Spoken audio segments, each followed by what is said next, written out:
सुप्रभात। तो आज के इस सेशन में हम हिंदी व्याकरण के कुछ महत्वपूर्ण प्रश्नों का व्याख्या सहित हल करेंगे जो कि परीक्षा के लिए उपयोगी है। तो आइए सेशन की शुरुआत करते हैं।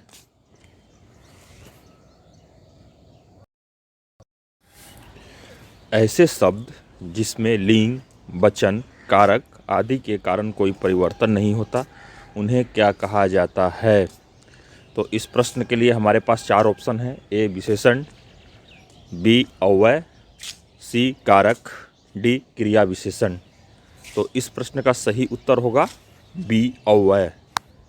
अव्यय क्या होता है? जिन शब्दों के रूप में लिंग, वचन, पुरुष, कारक आदि के कारण कोई भी विकार उत्पन्न नहीं होता है, उन्हें अव्यय कहते हैं।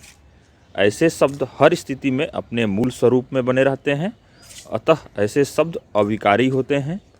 जैसे इधर उधर, जब तब, यहाँ वहाँ, अतः, अतएव, अवश्य, अर्थात, चूंकि, आह, अरे, और, तथा, किंतु, परंतु एवं इत्यादि को अव्यय कहते हैं।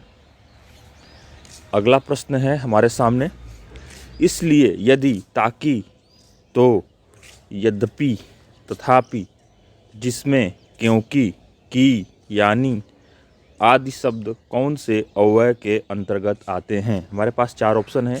व्याधिकरण समुच्चय बोधक अव्यय, समानाधिकरण समुच्चय बोधक अव्यय, संबंध बोधक अव्यय, विस्मयादि बोधक अव्यय। तो कौन सा ऑप्शन करेक्ट होगा? तो ऑप्शन ए, व्याधिकरण समुच्चय बोधक अव्यय है। अब थोड़ा समझ लेते हैं व्याधिकरण समुच्चय बोधक अव्यय क्या है। व्याधिकरण समुच्चय बोधक जिन पदों या अवयवों के द्वारा किसी मुख्य वाक्य में एक या अधिक आश्रित वाक्य जोड़े जाते हैं, उन्हें व्याधिकरण समुच्चय बोधक कहते हैं। उनके 4 उपभेद हैं। अब इसके भी 4 उपभेद होते हैं। पहला है कारणवाचक व्याधिकरण समुच्चय बोधक, जिस अव्यय से पहले वाक्य के कार्य का कारण दूसरे वाक्य में लक्षित हो उसे कारणवाचक व्याधिकरण समुच्चय बोधक कहते हैं। जैसे क्योंकि, जो कि, इसलिए कि। उदाहरण, मैं पाठशाला नहीं जा सका क्योंकि वर्षा हो रही थी। दूसरा है उद्देश्यवाचक व्याधिकरण समुच्चय बोधक, जिस अव्यय से एक वाक्य का उद्देश्य या फल दूसरे वाक्य द्वारा प्रकट हो उसे उद्देश्यवाचक व्याधिकरण समुच्चय बोधक कहते हैं। जैसे ताक, की, जो, जिसमें, इसलिए कि। उदाहरण जैसे हमारे सामने हैं, श्रेष्ठ कार्य करो जिससे माता पिता गर्व कर सकें।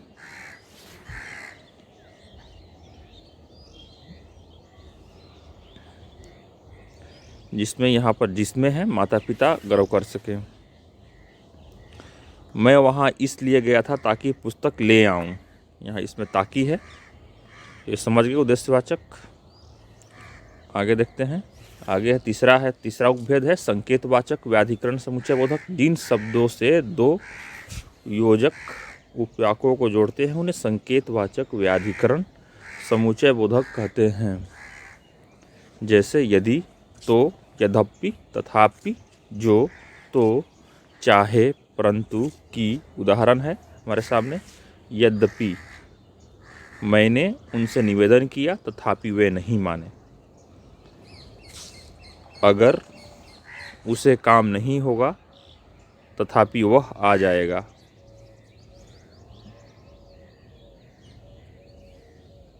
चौथा उपभेद है स्वरूपवाचक व्याधिकरण समुच्चय बोधक, जो अव्यय 2 उपवाक्यों को इस प्रकार जोड़े कि पहले वाक्य का स्वरूप दूसरे वाक्य से ही स्पष्ट हो उसे स्वरूपवाचक व्याधिकरण समुच्चय बोधक कहते हैं।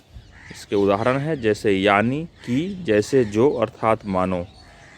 दिनेश ने कहा कि मैं आज खाना नहीं खाऊंगा। यहाँ पर की है। रोहन इस तरह डर रहा है मानो उसने ही चोरी की हो। तो ये रहा कुछ तथ्य। अगला प्रश्न है, सारिका प्रतिदिन लिखती है, इस वाक्य में प्रतिदिन शब्द किसकी विशेषता प्रकट करता है? सारिका प्रतिदिन लिखती है, इस वाक्य में प्रतिदिन शब्द किसकी विशेषता प्रकट करता है? इसके लिए हमारे पास 4 ऑप्शन हैं। ए है विशेषण, बी है अव्यय, सी है क्रिया विशेषण, डी है समुच्चयबोधक अव्यय। तो इस प्रश्न का सही उत्तर कौन सा होगा? तो इस प्रश्न का सही उत्तर होगा क्रिया विशेषण। सारिका प्रतिदिन लिखती है, प्रतिदिन जो शब्द है किसकी विशेषता प्रकट करता है? तो क्रिया विशेषण की। और कुछ समझ लेते हैं इसके बारे में। जिस शब्द से क्रिया विशेषण तथा अन्य क्रिया विशेषण शब्दों की विशेषता प्रकट हो उसे क्रिया विशेषण कहते हैं। जैसे सीता धीरे धीरे आ रही है, श्याम अभी खा रहा है। उपरोक्त वाक्य में धीरे धीरे तथा अभी आने तथा खाने की क्रिया की विशेषता बतलाते हैं। उपरोक्त वाक्य में धीरे धीरे तथा अभी आने तथा खाने की क्रिया की विशेषता बताते हैं। वह बहुत धीरे चलता है। इस वाक्य में बहुत जो है बहुत क्रिया विशेषण है, क्योंकि यह दूसरे क्रिया विशेषण धीरे की विशेषता बतलाता है। क्या है इसमें? बहुत। इस वाक्य में बहुत क्रिया विशेषण है, क्योंकि यह दूसरे क्रिया विशेषण धीरे की विशेषता बतला रहा है। तो ये रहा इसके बारे में कुछ तथ्य। और आगे अगला प्रश्न हमारे सामने है, निपात कितने प्रकार के होते हैं? ऑप्शन हमारे पास 4 हैं। ए है 5, बी है 7, सी है 8, डी है 9। तो इस प्रश्न का कौन सा उत्तर सही होगा? तो इस प्रश्न का सही उत्तर होगा 9। निपात के 9 प्रकार होते हैं। थोड़ा आइए समझ लेते हैं कौन कौन से प्रकार हैं। स्वीकृति बोधक निपात, हाँ, जी, हाँ, ये है स्वीकृति बोधक निपात पहला होता है। नकार बोधक निपात, जी नहीं, नहीं, ये हो गया। निषेध बोधक निपात, मत, तीसरा हो गया। चौथा प्रश्न बोधक निपात, क्या है। विस्मयादि बोधक निपात, क्या, काश इसमें है। तुलना बोधक निपात, सा हो गया। अवधारणा बोधक निपात, ठीक, करीब, लगभग, तकरीबन, ये अवधारणा बोधक निपात हो गया। और 8वां है आधार बोधक निपात, जो कि जी है। बल प्रदायक बोधक निपात, तो, ही, भी, है, तक, भर, सिर्फ, केवल, ये हो गया बल प्रदायक बोधक निपात के कुछ उदाहरण थे। अब आगे बढ़ते हैं। निम्नलिखित में से किसमें परिणामवाचक क्रिया विशेषण उपवाक्य है? देखिए, निम्नलिखित में से किसमें परिणामवाचक क्रिया विशेषण उपवाक्य है? ऑप्शन हमारे पास 4 है। वीर जहाँ जाता है वहीं सम्मान पाता है, पहला ऑप्शन है। जो गरजते हैं वो बरसते नहीं, दूसरा ऑप्शन है। जितना गुड़ डालेंगे उतना ही मीठा होगा, ये है तीसरा ऑप्शन, सी ऑप्शन है। डी है हमारे पास चौथा ऑप्शन है। ज्यों ही शिव ने बाण चलाया त्यों ही त्रिपुट नष्ट हो गया। तो इनमें से कौन सा होगा? निम्नलिखित में से किसमें परिणामवाचक क्रिया विशेषण उपवाक्य है? तो इस प्रश्न का सही उत्तर होगा सी, जितना गुड़ डालेंगे उतना ही मीठा होगा। जितना गुड़ डालेंगे उतना ही मीठा होगा। जितना आया है ना, उतना। इसके बारे में कुछ समझ लेते हैं, कैसे है ये। जो अविकारी शब्द किसी क्रिया के परिणाम अथवा निश्चित संख्या का बोध कराते हैं उन्हें परिणामवाचक क्रिया विशेषण कहते हैं। जैसे बहुत, अधिक, अधिकाधिक, पूर्णतया, सर्वथा, कुछ, थोड़ा, केवल, काफ़ी, इतना, उतना इत्यादि। यानी कि जो अविकारी शब्द किसी क्रिया के परिणाम अथवा निश्चित संख्या का बोध कराते हैं उन्हें परिणामवाचक क्रिया विशेषण कहते हैं।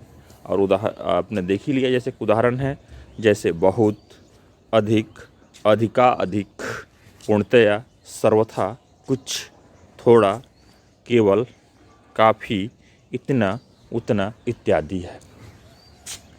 ये कुछ तथ्य हो गया। अब आगे बढ़ते हैं।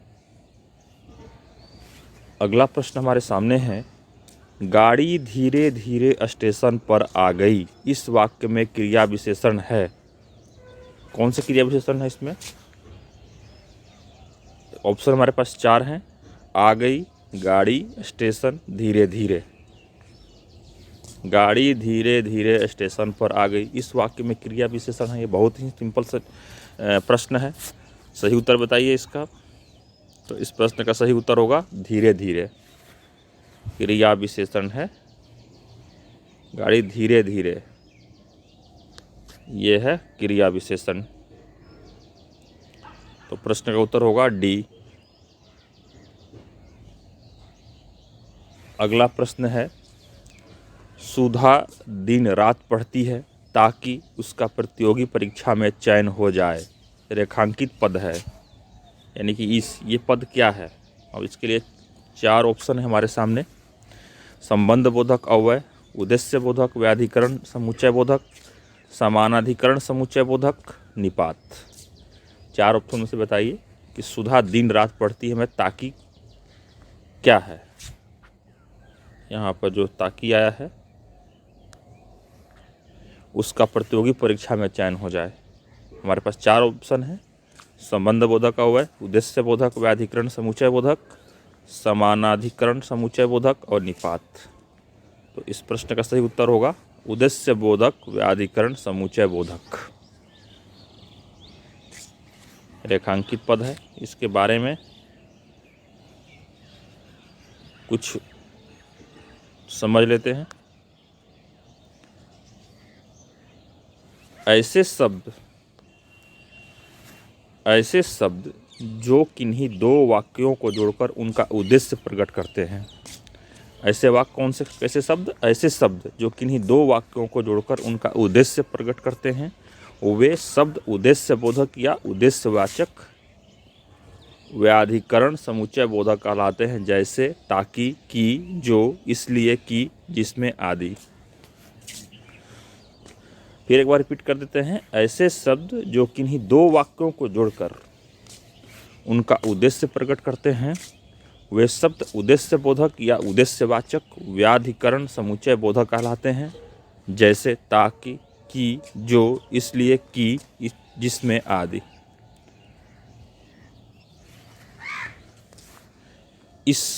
अभी अगला प्रश्न हमारे सामने है, इनमें से कौन संधि का गुण है?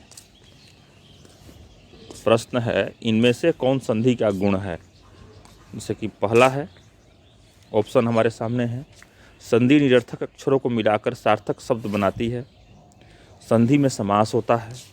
संधि का अर्थ है अलगाव। संधि 2 पदों की होती है। प्रश्न को देखिए ध्यान से। इनमें से कौन संधि का गुण है? संधि का गुण इसमें से चूज करना है। इन ऑप्शनों में से संधि निरर्थक अक्षरों को मिलाकर सार्थक शब्द बनाती है, पहला ऑप्शन है। संधि में समास होता है, दूसरा ऑप्शन है। संधि का अर्थ है अलगाव और संधि 2 पदों की होती है। तो ये तो होगा नहीं, संधि में समास ये भी नहीं होगा और ये भी नहीं होगा। तो ऑप्शन डी, इस प्रश्न का उत्तर ऑप्शन डी होगा। संधि 2 पदों की होती है। बाकी कोई सा भी ऑप्शन, कोई सा भी गुण संधि का नहीं था, सब गलत है ऊपर वाले। और ऑप्शन डी जो है संधि 2 पदों की होती है। संधि में 2 पद होगा तभी तो संधि होगा। आगे बढ़ते हैं, से कुछ इसके बारे में जान भी लेते हैं। संधि 2 पदों को मिलाकर सार्थक शब्द बनाती है। संधियों का ज्ञान होना सम्मिलित शब्दों को विश्लेषण कर उनका अर्थ समझने अथवा 2 शब्दों को एक साथ जोड़कर रखने के लिए आवश्यक है। तो पिछले प्रश्न का 2 पदों, संधि में 2 पद होते हैं, वो सही होगा ऑप्शन। समझ गए आप? कुछ तथ्य था। आगे बढ़ते हैं। संधियां 3 प्रकार की होती हैं। निम्नलिखित में से कौन सा एक संधि का प्रकार नहीं है? इस प्रश्न हमारे सामने प्रश्न जो है, संधियाँ 3 प्रकार की होती हैं, निम्नलिखित में से कौन सा एक संधि का प्रकार नहीं है? हमारे पास ऑप्शन है स्वर संधि, व्यंजन संधि, विसर्ग संधि, अनुस्वार संधि। तो हमें पता है इस संधि के 3 रूप होते हैं, 3 प्रकार होते हैं। पहला स्वर, ये भी है, व्यंजन संधि भी है, विसर्ग संधि भी है, अनुस्वार संधि नहीं होता कोई। तो ऑप्शन डी जो है इसमें से संधि का प्रकार नहीं है, तो गलत है। तो इस प्रश्न का उत्तर जो कि कौन सा नहीं है, प्रकार नहीं है, तो वो अनुस्वार संधि, डी होगा ऑप्शन इसका सही उत्तर, अनुस्वार संधि। उस प्रश्न का उत्तर हुआ कि संधि का प्रकार नहीं है, बाकी तीनों प्रकार हैं ये, स्वर संधि, व्यंजन संधि, विसर्ग संधि। अगला प्रश्न हमारे सामने है, उज्ज्वल का सही संधि विच्छेद होगा। देखिए ऑप्शन 4 है हमारे सामने, उज्ज्वल का संधि विच्छेद के लिए सही संधि विच्छेद कौन सा होगा? ए है उत प्लस ज्वल, उज प्लस वल, उज जमा जोवल, सी है। तो कौन सा ऑप्शन सही होगा इसमें से? उज्ज्वल का सही संधि विच्छेद कौन सा होगा? ऑप्शन ए, उत प्लस जुलवा और व्यंजन संधि है ये। उत प्लस ज्वल जो है सही विकल्प है इसमें से, और कौन सा संधि है? व्यंजन संधि है, याद रखिएगा। आगे बढ़ते हैं, प्रेरणास्पद शब्द का संधि विच्छेद होगा, कौन सा होगा? हमारे पास 4 ऑप्शन है इसमें से, देखिए, प्रेरणा प्लस अस्पद, प्रेरणा प्लस अस्पद, प्रेरणा प्लस पद, प्रेरणा प्लस अस्पद। तो कौन सा इसमें से ऑप्शन सही होगा? कौन सा ऑप्शन करेक्ट है? ध्यानपूर्वक पढ़िए और चूज कीजिए इसमें से। तो इस प्रश्न का सही होगा ए, प्रेरणास्पद का संधि विच्छेद कौन सा होगा? प्रेरणा प्लस अस्पद, ऑप्शन ए करेक्ट है, और ये दीर्घ संधि है। तो इसके बारे में सही ऑप्शन आपने जान लिया। आगे बढ़ते हैं,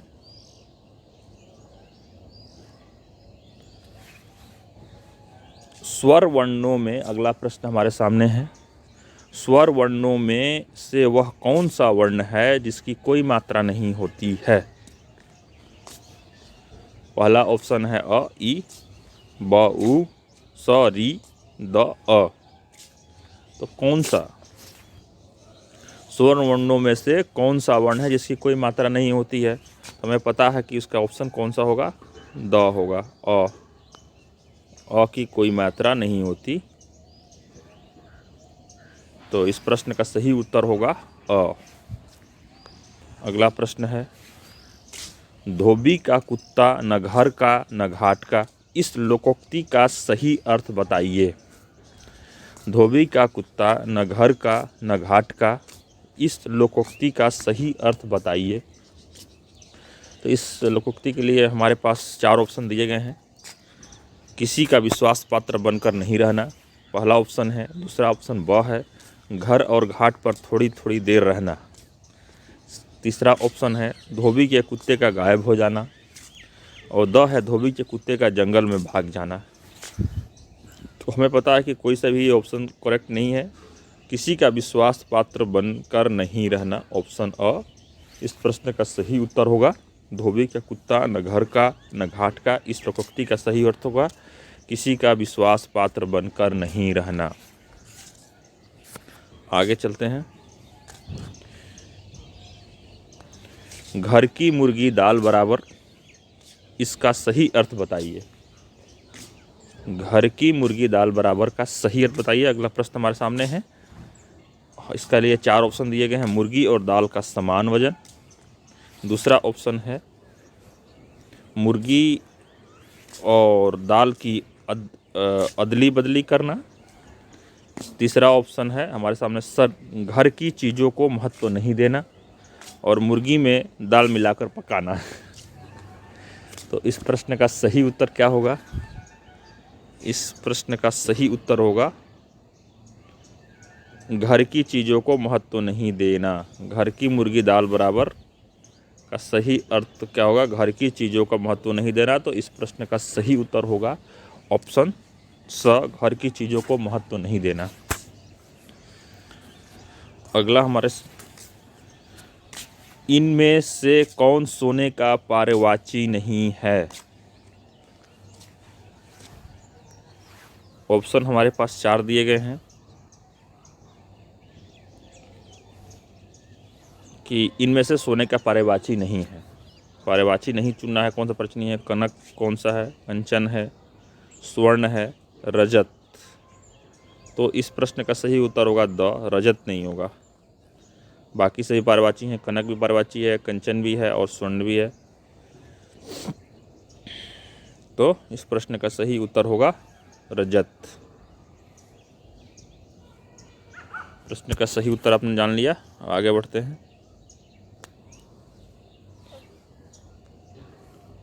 यार नीरद होना चाहिए। अगला प्रश्न हमारे सामने है,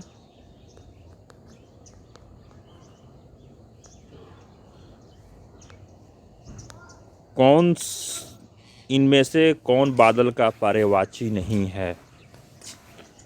तो हमारे पास ऑप्शन 4 दिए गए हैं। इसमें से बादल का पर्यायवाची नहीं है जलद, मेघ, नीरद, जलधि।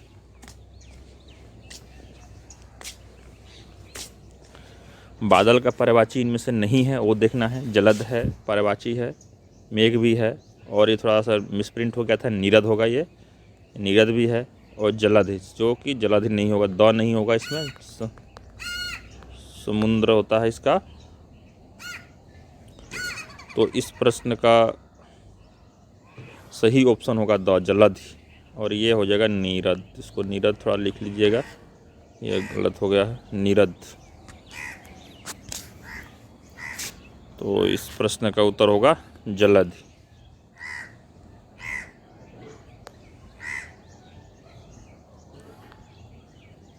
खुदा गंजे को नाखून नहीं देता, लोकोक्ति का सही अर्थ इनमें से कौन सा है? बताइए। हमारे पास 4 ऑप्शन दिए गए हैं इस प्रश्न के लिए। दुर्बल की रक्षा का ईश्वर कोई ना कोई उपाय कर देते हैं। दूसरा ऑप्शन है गंजा आदमी सिर नहीं खुजलाता। तीसरा ऑप्शन है गंजे के सिर पर बाल नहीं होते।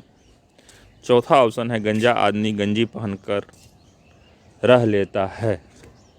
तो इस प्रश्न का सही उत्तर कौन सा होगा? तो इस प्रश्न का सही उत्तर होगा दुर्बल की रक्षा का ईश्वर कोई ना कोई उपाय कर देते हैं। खुदा गंजे को नाखून नहीं देता में का सही अर्थ जो है लोकोक्ति का होगा, और दुर्बल की रक्षा का ईश्वर कोई ना कोई उपाय कर देते हैं। तो ऑप्शन अ सही होगा।